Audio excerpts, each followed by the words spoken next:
Hi, and welcome to Wednesday's program. Headlines tonight will include the lowering of taxes for another year in a row via the McGoffin County Fiscal Court meeting that took place last evening. We'll see how much and have more details on that in just a few moments, as well as one of two very important resolutions which were presented to the Fiscal Court and judge by our local DAV Commander Lloyd Salyer, about a McGoffin County soldier who did not return home from serving his country and our community. We'll have that as well. A lot of COVID information. I'm afraid we're going back to that daily trend.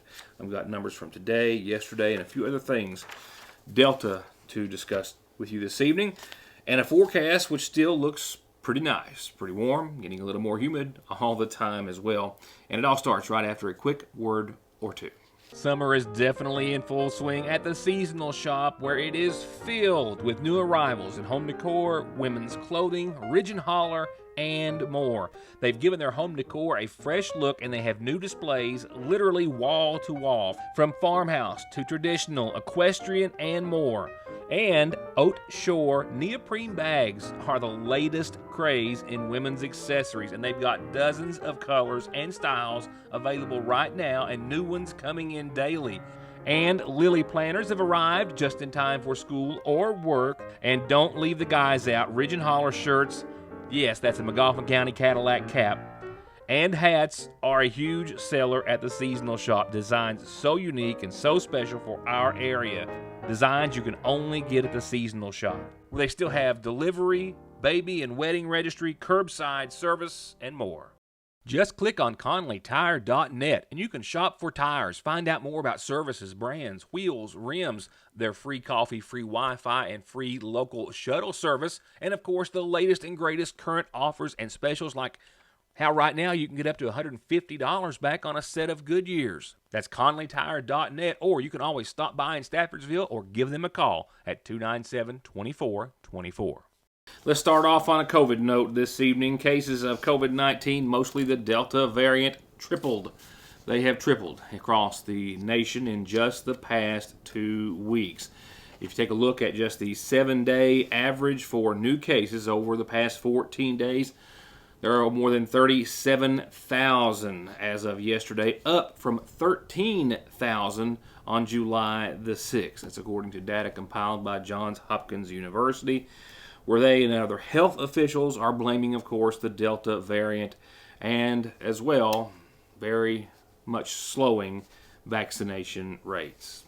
As it stands today, about 56.2% of Americans have gotten at least their first dose of one of the three vaccines. While we take a look at other information from around not just the state, but from around the globe, there seems to be a large concert of health professionals calling this specifically, this latest phase, if you will, the pandemic of the unvaccinated, as they are the ones who are seeing the most, of course, cases.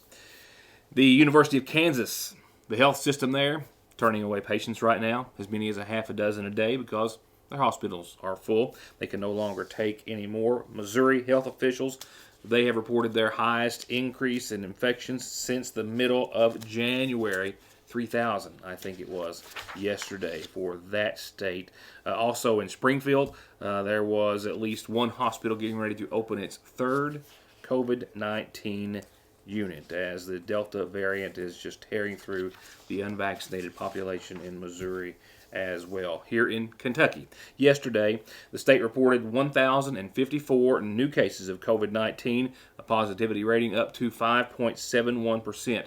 Yesterday's numbers were the first time the daily number of new cases had reached 1,000 for several months. There were said to be 350 Kentuckians in the hospital related to the virus as of yesterday, and not quite half, but 115 of those in intensive care units and 44 on ventilators. While today's numbers from the state of Kentucky are similar to those from yesterday. Just looking at the state incident rate map, McGoffin County in the yellow at 1.2. That's a good sign. Neighbors, though, not doing quite so well. Floyd, 15.7, not close to that critical red zone at 22.2. Johnson County at 16.1, but I've got some other data from Johnson County that I'll share with you in just a few seconds. As we look at the map in totality, looks like 11 states in the red or critical zone, I do believe, and very, very few in the green, less than that. 5 total counties in the green or zero category. The state was nearly green just a few weeks ago. As for the state as a whole, from the governor's office, not quite 1,000 cases today, but very close, 963 cases today, bringing our case count to 472,605. Of the 963 cases today, nearly 200 of them were in kids 18 and younger. And those hospitalized, that number is up to 380 tonight, 59 on a ventilator, that number as well also increasing from yesterday. The state's new positivity rate is now 6.12. That's the first time it's been over 5 now for quite some time. 2 deaths were reported today, with the governor saying that right now still 2,250,973 Kentuckians have gotten at least their first dose of the vaccine. We'll check in with Magoffin County Public Health Director Pete Shepard tomorrow to get caught up on Magoffin County cases. You will also find those numbers in tomorrow's edition of the Sagersville Independent. Meanwhile, the Johnson County Health Department yesterday wanted the public to know that their case count is rapidly increasing as it is across the state. Johnson County had 28 new cases in the past 7 days compared to just 9 new cases the last 7 days before that, and 1 the week before that. So 1, 7, and then 28 positive cases. That's right at nearly a 70% increase in the number of cases in just 1 week's time. The incident rate in Johnson County has gone from green just 2 weeks ago to yellow last week. They're in the orange today with 2,301 cases in totality. I'll be right back with more headlines.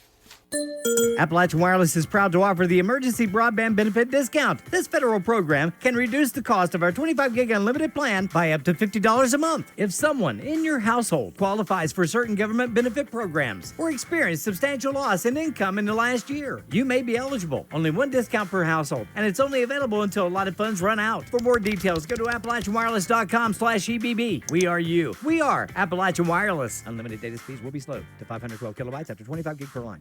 There's no missing that this is the new McFarland and Tinker Law Office location on the Mountain Parkway in the former Farm Bureau building in Sagersville, just like there's no denying that their nearly 60 years of legal experience has won their clients millions and millions of dollars in disability, auto accident, and wrongful death cases. It's where your case matters to you and to us.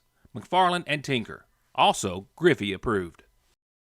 It's time to play the Lee's Famous Recipe Daily Lunch Special Game, where behind curtain number 1 we have our super tasty country fried steak sandwich, and behind curtain number 2 our famous chicken sandwich with lettuce, pickle, and mayo, and you can get either one of those on a bun or a biscuit. But wait, behind curtain number 3 our extra famous footlong with homemade chili, and all 3 come served with our famous hand-dipped potato wedges and a drink. Monday through Friday for lunch from 11 to 2 for just $5 plus tax. You're a winner either way you go at your Sagersville Lee's Famous Recipe. Parkway Pharmacy, as always, promises the quickest service with the very best care and prices, and to always have someone there to talk to when you have a question, with 3 pharmacists, curbside, drive-through, and call-ahead service. Parkway Pharmacy in Sagersville, 349-4400. Where you can always talk to a pharmacist when you need one. Next, we'll turn to coverage of last evening's Magoffin County Fiscal Court meeting. We'll have some more coverage of the meeting as soon as tomorrow. Tonight, we'll pick out 2 particular portions of the meeting. One is one of the 2 resolutions read in honor of former Magoffin County soldiers, one who didn't return home from serving his country. But before we talk about that, we will talk about tax rates, and for another year consecutively, another drop in both real and personal property tax rates for Magoffin County. Following a 62 to 50 cent per $100 valuation drop last year, McGoffin County Fiscal Court and Judge Executive dropping both tax rates again and then setting them at the same percentage, possibly for the first time ever. Based on the state's calculations and what we've been doing, we'll be able to drop the rate another cent. Last year it was 47, we'll be able to drop it to 46 on real property. On personal property, we dropped it from 62 to 50 last year, and I would submit that we need to drop it to 46, the same as real. That we will have a real and personal at the same tax rate. I think that's the first time, at least during my dealings with the fiscal court, that that's happened. And it makes things a lot simpler, makes things a lot easier. We'll be able to absorb any losses that may result from that, as we have in the past years, by being efficient and effective in the way we manage our budget. So my proposal is to set real property at 46 cents per hundred, personal property at 46 cents per hundred for the 2021 tax year. Do I have a motion on that? I'll make the motion. All right, we have a motion. Do I have a second? Yeah, second. Motion made and second. Any further discussion? Hearing none, all those in favor signify by saying aye. Aye. Those opposed, no. Motion carries. Motor vehicle and watercraft, that's something that hasn't changed. It's 16.3 cents per hundred. Has been since 81, 82, 83. Just a formality that we adopted every year. Also, during the meeting last night, our Chapter 15 of the DAV Commander Lloyd Salyer presented the fiscal court with 2 resolutions honoring 2 McGoffin County soldiers. We'll cover one tonight and one tomorrow. Tonight, Staff Sergeant Virgil Allen, who now has a bridge at the mouth of Trace on 542 named in his honor, the Staff Sergeant Virgil Allen Memorial Bridge, to be dedicated later on site, with Allen for the first known time to be recognized here in McGoffin County for his bravery and actions in World War II. During his tour of duty in France, World War II, he participated in the invasion of French North Africa at Algiers and Tucson, Sicilian campaigns. He also participated in the 9th Infantry Division spectacular dash across the Cherbourg Peninsula. The 9th Infantry Division was first division to enter into the port city of Cherbourg. Virgil's heroic action during the mission was awarded and received the Bronze Star by Major General Manton S. Eddy, Commanding General of the 9th Infantry Division. Whereas Staff Sergeant Allen was awarded the Silver Star, Purple Heart, and 1 Oak Cluster for the wounds he received in Italy. Bronze Star, Combat Infantry Badge, Good Conduct Medal with 3 Bronze Stars, the World War II Victory Medal, and an Honorable Service lapel button on World War II. During the battalion's attack on the fort of Sumirberge, Virgil suffered wounds in the battle and died August 6, 1944 in France, whereas Staff Sergeant Virgil Allen's name was added to the Wall of Liberty by the Battle of Normandy Foundation on September 1, 1994, with his name inscription on the wall, May 1995, during the 50th anniversary of commemoration of VE Day. Whereas Staff Sergeant Virgil Allen's body never made it home, he lays in peaceful sleep in France in the hand of a Supreme Commander. Again, another resolution read in honor of a McGoffin County soldier during yesterday's meeting. We'll cover that on tomorrow's program. Next, tonight's McGoffin Farm Bureau community calendar. The Sagersville Tourism Committee is meeting tomorrow at 5 o'clock at Sagersville City Hall. This meeting open to the public, of course, and in the City Council meeting room. The boil water advisory for the mouth of Mine Fork to the county line still in existence, issued yesterday by the Sagersville Waterworks. I'll keep you up to date.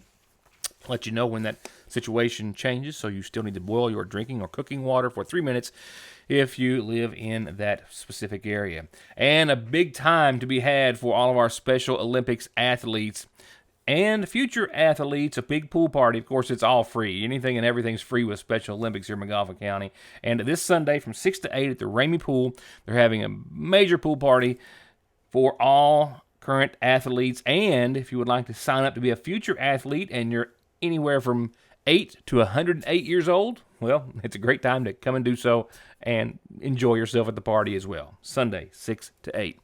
The Sagersville First Baptist Church is having Vacation Bible School coming up in a few days, August the 2nd, 3rd, 4th, 5th, 5:45 to 8 o'clock nightly. Give them a call if you have any questions or might need some transportation, as they will be unearthing the truth about Jesus. And call me whenever you've got a calendar announcement or birthday or anniversary that you want known. I'll be glad to pass that along for you. I do have a reminder tonight as we go over to our obituaries about services to be held tomorrow beginning at 1 for Molly Fletcher Combs, 72 of Little Road in Royalton, who passed away Monday at her home. Survived by her son Stephen Ray Combs, daughters Kimberly Combs and Buffy Combs, brother Rick Fletcher, 5 grandkids, 3 great-grandchildren, and a host of family and friends. Again, services start tomorrow at 1 from the Sagersville Funeral Home.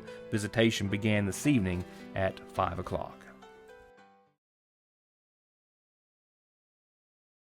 Welcome to East Kentucky's premier vape and CBD shop, offering all natural tobacco alternatives and everything vape and smoke shop related. Everything you're looking for and everything you're not. Best quality, best prices, best service.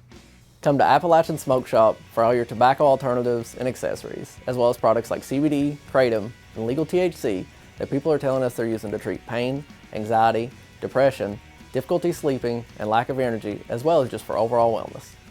Make it your one stop, Appalachian Smoke Shop. Call the pros.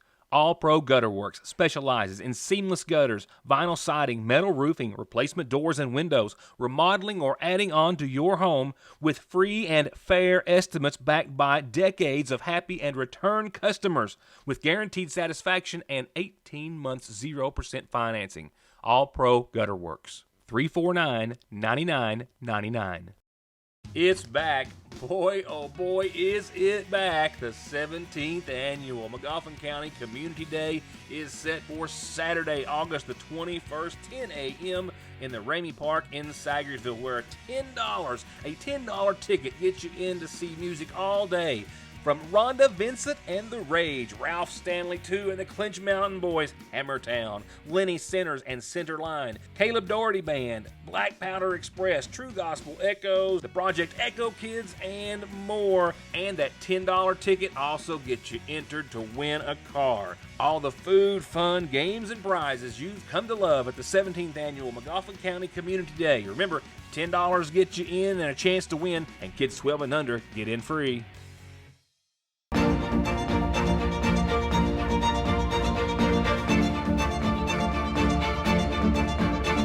I'm Dr. Jason Zimmerman at Highlands ARH, the healthcare system of Appalachia. Right now at Speedy's in Sagersville, you can save enough cash on a carton of cigarettes to get gas or even something to eat at JJ's Burgers and Beer inside with $10 off of every carton of Marlboros. And right now, they've got $6 off cartons of Eagles and $3 off every carton of Sonomas and LDs. Stop, shop, and save right now at Speedy's in Sagersville. As I said a moment ago, I love Florida. Would love to go more often than I do. But to be honest, right now, there's a lot of reasons not to go, or at least to not go to specific parts of Florida. I'm not talking about COVID. In tonight's report, of course, we do know that Florida right now has the highest of all of the country's new COVID cases. But it's red tide that is right now wreaking havoc along the coastline of many of Florida's beautiful beaches. I have seen red tide or the effects thereof personally back in 2018 when it was last hard hit. It is something to see. It is a very smelly, nasty, and potentially healthfully harmful situation as well. And they're going through it again in much of the state. That's what it looks like from the air. This government photograph taken just this week showing the massive red tide bloom, resulting in hundreds and hundreds of tons of dead fish washing up on parts of Florida's beaches over the past few weeks. 800 tons in just the Tampa Bay and St. Petersburg areas alone. Red tide, it's a phenomenon where those little microscopic bacteria bloom and spread rapidly. They appear red. They kill fish right now, mostly in Pasco, Pinellas, Hillsborough, Manatee, Sarasota, and Lee counties. And again, some counties removing as much as 800 tons in just the past week or two. There you see down around Madeira, just below Indian Rocks. Clearwater, Sand Key, Indian Rocks appear to be okay at this time, but it's inching that way. Madeira Beach, Treasure Island, Passagrille, a little bit even on to the south as well. In 2018, there was another vicious spread of red tide, and I witnessed it personally. It took out about 2,000 tons of marine life along 130 miles of Floridian coastline. Now, back to the local note on your weather forecast. Still sitting pretty nice and pretty dry, and that's pretty welcome and warranted. We have got lows tonight right around 61 degrees. More haze just like last night and this morning, widespread, and you'll see that early tomorrow as well. Partly cloudy tonight, and we should see the low 80s tomorrow, around 83 degrees for your Thursday, and we'll be just below the 60-degree mark tomorrow night. Nothing but sunny, mostly clear skies for your Thursday. Pretty much short and sweet in the forecast. Doesn't take long to cover that. Friday, much more of the same. Sunny. We'll hit the mid-80s, almost on the dot at 85 expected. Calm winds, mostly clear skies across the board. Nighttime lows again, hovering right at the 60-degree mark. And then it's on to your weekend. A little bit warmer still, and I think humidity levels will follow suit as well. We should see the upper 80s to the tune of around 88 on your Saturday. But still, sunny, mostly clear, calm, not much wind moving. It's going to be warm, mind you, but no showers, no storms to speak of, at least up until that point. I think it will stay dry all the way through Saturday night, even in the low of 66, a little more muggy that day and night. But then Sunday rolls around, still mostly sunny and in the upper 80s, but with it, we do see a chance of showers and storms work their way back into the forecast. 40% during the day. That bumps up to about 50% by Sunday night. And then for the first part of next week, we will start to see a slow and gradual decline, only a few degrees from 89 down to about 84 by midweek, but still a very consistent forecast. Mostly sunny, 86 Monday, 84 Tuesday, 84 Wednesday, and we'll hang on to anywhere from a 30 to a 40 to a 50% chance of showers and storms those first 3 days of the week. And that's going to wrap it up for tonight, but not all the news I already have for you to see you back here with tomorrow evening. So until then, good evening, good night, and thank you for watching.